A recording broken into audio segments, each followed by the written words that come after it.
ఈరోజు మందకృష్ణ గారి స్వయం కృషితో మరి యావత్ తెలంగాణ గ్రామ ప్రజలందరూ కలిసి గుర్తించి ఆయనకు ఒక అవార్డు గ్రహీతగా పద్మశ్రీ అవార్డు గ్రహీతగా గుర్తించడం మాకు గర్వకారణంగా మేము సంతోషిస్తూ ఈరోజు పాలాభిషేకం అందరము పియ్యపల్లి మండలంలో అందరము ఏకగ్రీవంగా అందరం సంతోషంగా విజయోత్సవాలు జరుపుకుంటున్నాం.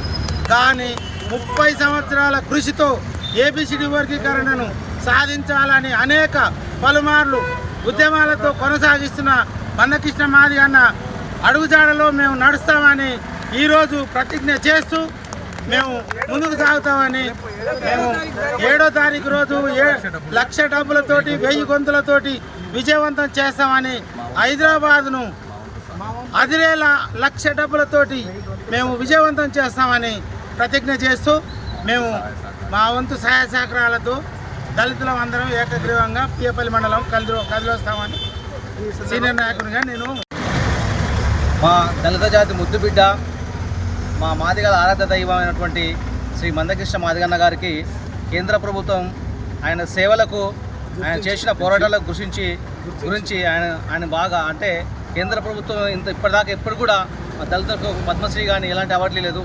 కానీ కేంద్ర ప్రభుత్వం ఏంటంటే మందకృష్ణ మాదిగ గారు ఎలాంటి పార్టీ ప్రభావాలు లొంగకుండా ఒక జాతి కోసం పోరాడినటువంటి వ్యక్తి 30 సంవత్సరాలుగా మందకృష్ణ మాదిగ గారు మాదిగ జాతికి ఏబిసిల వర్గీకరణ గురించి పోరాడుతుంది కాబట్టి దానిని ఆయన సామాజిక కోణంలో నందమూరి గారు సామాజిక కోణంలో ఆలోచించేసి మా మందకృష్ణ మాదిగ గారికి పద్మశ్రీ అవార్డు ఇవ్వడం వల్ల మేము పియ్యపల్లి ఉమ్మడి మండల తరఫున ఎంఆర్పిఎస్ తరఫున మందకృష్ణ మాదిగ గారికి పాలాభిషేకం చేయడం జరిగిందన్నమాట.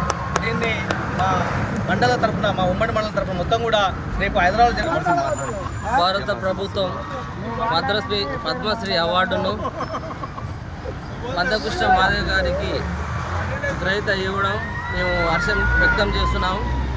మందకృష్ణ మాదిగ గారు 30 సంవత్సరాల నుంచి సేవా దృక్పథంతో మన భారతదేశం మొత్తంలో కూడా ఏబిసిడి వర్గీకరణ కావాలనే ఉద్దేశంతో, అదేవిధంగా మన భారతదేశంలో వికలాంగులకు పింఛన్ రావాలనే అనేక కోణాలలో ఆయన సేవా మార్గాలు చేస్తున్నారు, సంస్కరణలు చేస్తున్నారు. కాబట్టి ఆయనకు కేంద్ర ప్రభుత్వం గుర్తించేసి పద్మశ్రీ అవార్డు ఇవ్వడం మేము కేంద్ర ప్రభుత్వానికి కూడా కృతజ్ఞతలు తెలియజేస్తున్నాము. అదేవిధంగా మందకృష్ణ మాదిగ గారికి కూడా మేము హార్దిక శుభాకాంక్షలు, కంగ్రాచులేషన్, అభినందనలు తెలియజేస్తున్నాము. ఇదే మాదిరిగా మేము ఏబిసిడి సాధించుకునే వరకు కూడా మా మాదిగ జాతి బిడ్డలు కానీ ఐక్యంగా మేము పోరాడతామని పోరాటం గుర్తు చేస్తున్నాము. అదేవిధంగా రేపు ఫిబ్రవరి 7న జరగబోయే 1000 గొంతులు 1,00,000 డబ్బులు తెలంగాణ మొత్తంలో ఆంధ్రప్రదేశ్లో తెలంగాణ మొత్తంలో హైదరాబాద్లో మా దళిత జాతి శబ్దాన్ని వినిపిస్తామని మేము ఈ సందర్భంగా ముక్తఖండంతో చెప్తున్నాము. ఈ అవకాశం